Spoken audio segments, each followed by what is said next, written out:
Wherever they are, all over the world, war zone or not, together they make up a majority, a voiceless majority, and today I shall endeavour to speak for them.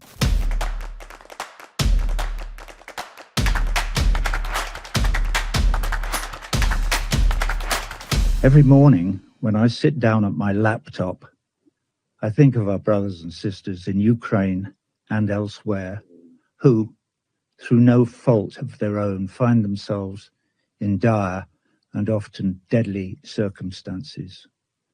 Over there, in Ukraine, they may be soldiers facing another deadly day at the front, or they may be mothers or fathers facing the awful question, how can I feed my child today?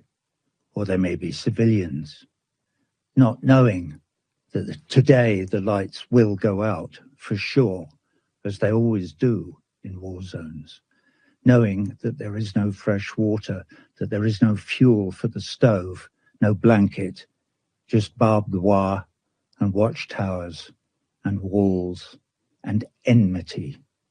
Or they might be over here in a big, rich city like New York.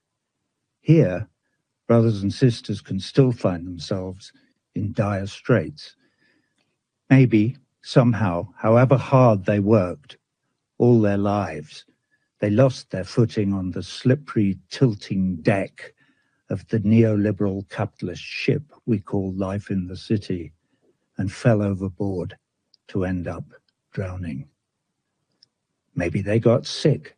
Maybe they took out a student loan. Maybe they missed a payment.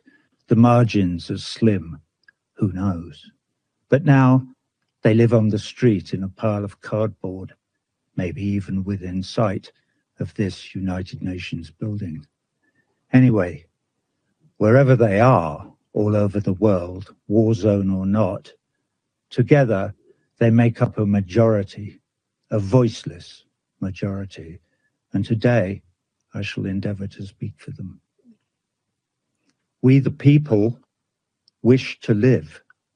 We wish to live in peace, in conditions of parity that give us the real opportunity to look after ourselves and our loved ones.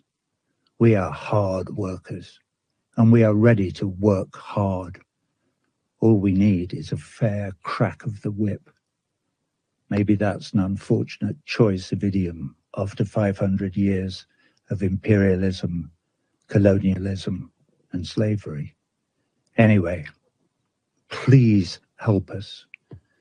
To help us, you may have to consider our predicament, and to do so, you may have to take your eye off the ball for a moment, to put your own goals momentarily to one side. What are your goals, by the way? And here maybe I direct my inquiries more to the 5 permanent members of this council. What are your goals?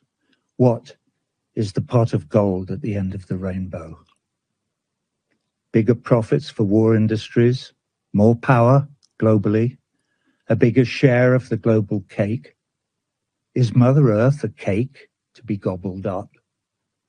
Does not a bigger share of the cake mean less for everyone else? The voiceless majority is concerned that your wars, yes, your wars, for these perpetual wars are not of our choosing, that your wars will destroy the planet that is our home.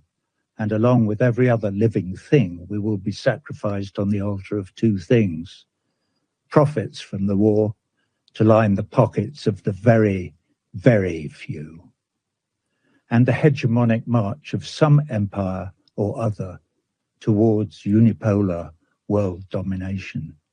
That road leads only to disaster. Everyone on that road has a red button in their briefcase. And the further we go down that road, the closer the itchy fingers get to that red button, and the closer we all get to Armageddon.